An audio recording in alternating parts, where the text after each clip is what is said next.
거리, 속력, 시간 유형인데요.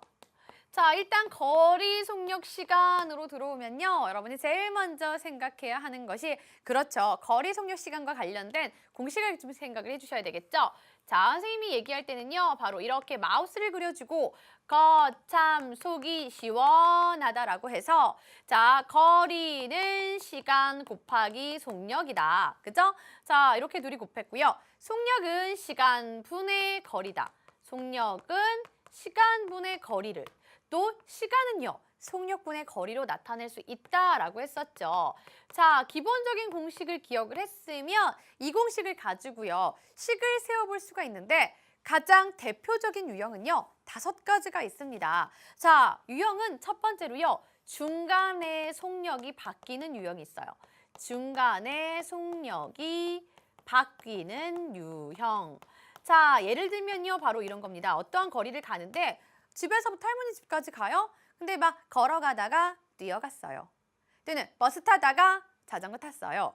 기차 타다가 걸어갔어요. 바로 이렇게 어떤 수단이 바뀜에 따라서 속력이 바뀌는 바로 그런 문제들이 있습니다. 자, 이런 문제들은요. 등산하는 문제에서도 많이 살펴볼 수 있는데요. 오르락 내리락, 올라갈 때랑 내려올 때랑 그렇죠. 속력이 좀 바뀌는 유형입니다. 자, 첫 번째로 속력이 바뀌는 유형들이 있고요. 또는 시간차를 두고 시간차가 생기는 유형, 시간차가 생기는 유형들도 있습니다. 지금은요, 어떤 유형들이 있는지 유형들만 한번 쭉 살펴볼 거예요. 이것에 관련된 구체적인 문제는 선생님하고 문제를 보면서 직접 풀어보도록 할 겁니다. 자, 시간차가 생기는 건 바로 이런 경우죠. 집에서부터 학교까지 갈 거예요. 오늘은 자전거를 막 타고 가봤어요. 그랬더니 오늘은 8시에 딱 도착을 하더라고요. 아, 너무 일찍 도착했다. 내일은 걸어가 봐야지. 막 걸어갔더니요. 또 오늘은 어제보다 20분을 늦게 도착했습니다. 자, 이렇게 해서 시간차가 생기는 유형들도 있어요. 자, 또는요. 시간차를 두고 출발하는 바로 그런 문제의 유형도 있습니다. 예를 들면 이런 거죠. 동생이 먼저 학교를 향해서 막 출발을 했어요.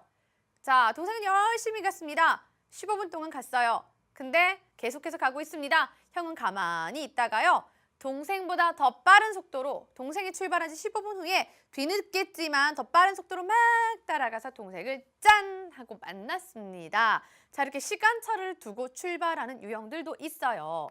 자, 또는 마주보고 달린다든가 아니면 서로 반대 방향으로 달리는 것들이 있는데요. 자, 마주보고 달리는 유형이라는 건 뭐냐면요. 서로 이렇게 이만큼 떨어져 있는 곳에 각자 있습니다. 서로 마주보고 막 달려와서 만났습니다. 물론 속력이 빠른 친구는 더 많이 왔을 거고요. 속력이 좀 느린 친구는 조금밖에 못 왔겠지만 어쨌든 둘이 막 달려와서 결국엔 만났습니다. 바로 이렇게 마주보고 출발하는 그런 유형이 있습니다. 마주보고 출발하는 유형들도 있다.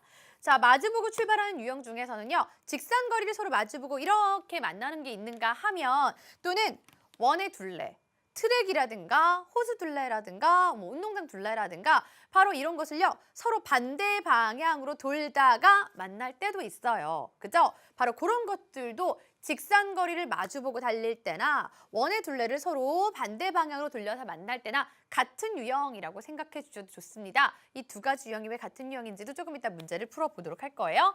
자, 또는 속력이 일정한 상태에서 바로 기차가 터널이라든가 다리, 철교들을 지나가는 바로 그런 문제들이 있습니다. 다리라든가 철교를 지나는 유형. 자, 바로 이런 크게 5가지 유형으로 나눠볼 수가 있는데요. 여러분이 대부분의 문제는 이 중에 어딘가에 속한다라는 걸 알 수가 있을 겁니다.